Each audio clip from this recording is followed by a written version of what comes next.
Have you ever been in the process of decluttering and you don't know whether to donate something to charity or to throw it away? And if you throw it away, are you a really horrible person for adding to the landfill? Today we're going to talk about that. What to donate, what not to donate, what to throw away, and why you shouldn't feel bad when you do it. Hi everybody, my name is Katie Berry. I'm a cleaning expert, an author, and a blogger. And for over 12 years, I've been helping people at my blog, housewifehowtos.com, to get their homes under control with real-world solutions that just work. Let's understand something important. Charities do not want your trash. Oh, no, wait, maybe not.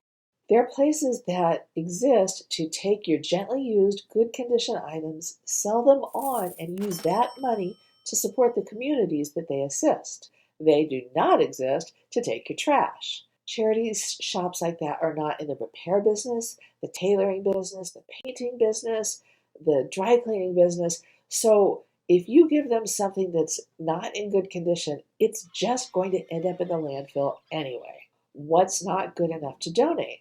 One rule that I use is I imagine myself giving something to a friend. And if I'm going to have to apologize for it, oh, I'm sorry this is stained. I'm sorry it's broken. I'm sorry the zipper doesn't work. I'm sorry it smells weird. Well, then it's not good enough to give to a charity either. Now, this is just about the condition of the thing, not whether it's in style or not, because who hasn't found some great vintage clothes or an antique at a thrift store? If it's yucky, don't give it to charity. If it's borderline yucky, don't give it to charity. Throw those things out or stick around at the end of the video and I will tell you who wants your broken and yucky stuff.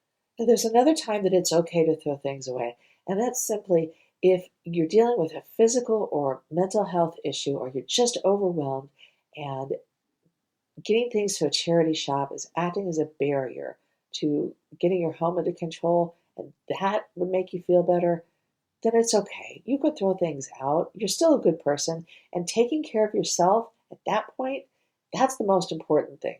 Now, I may get flack over that, but I am speaking from my lived experience. When my husband passed away, I had all of his things to deal with, an autistic teenager, no form of income, and I was panicked. I was overwhelmed. I needed to get his things, I needed to go through his things. And going through his things was not an easy process, so I kept putting it off. So at that point, I gave myself permission to start throwing his things away. And you know what happened? After the first load or two of throwing things away, I started feeling better. And before long, I was able to deal with the donation process.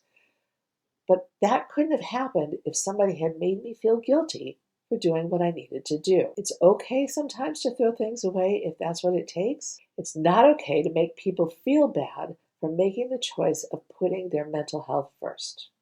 So if you're going through a difficult time and clutter's just adding to that and you need to get that stuff out of your home to feel better, here's your sign that it's okay to throw it out and put yourself first.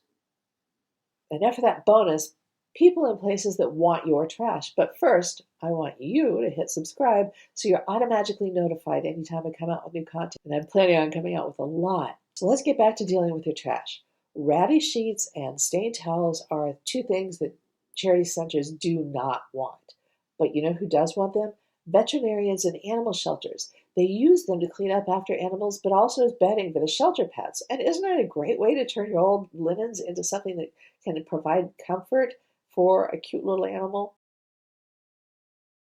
As for your broken stuff, there are people who actually want things that don't work or that need repair. We've all seen the curb pirates cruising along looking for discarded furniture that they pick up, paint, and sell.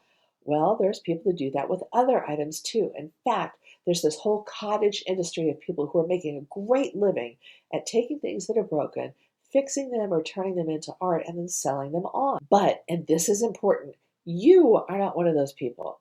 You've had that stuff, you haven't had the time, the skills, the interest, or the energy to fix it and flip it. So don't convince yourself that you're suddenly going to become a junk millionaire. If you've got the capacity for it, go ahead and list things that are broken that aren't good enough for charities. You can put them on Craigslist, FreeCycle, your local Buy Nothing group, even Facebook Marketplace. Just be sure to disclose that the item is flawed or broken in some way and explain what's wrong with it.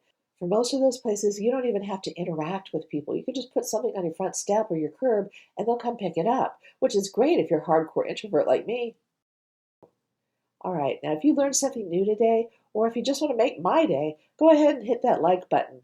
Thank you, and I'll see you next week.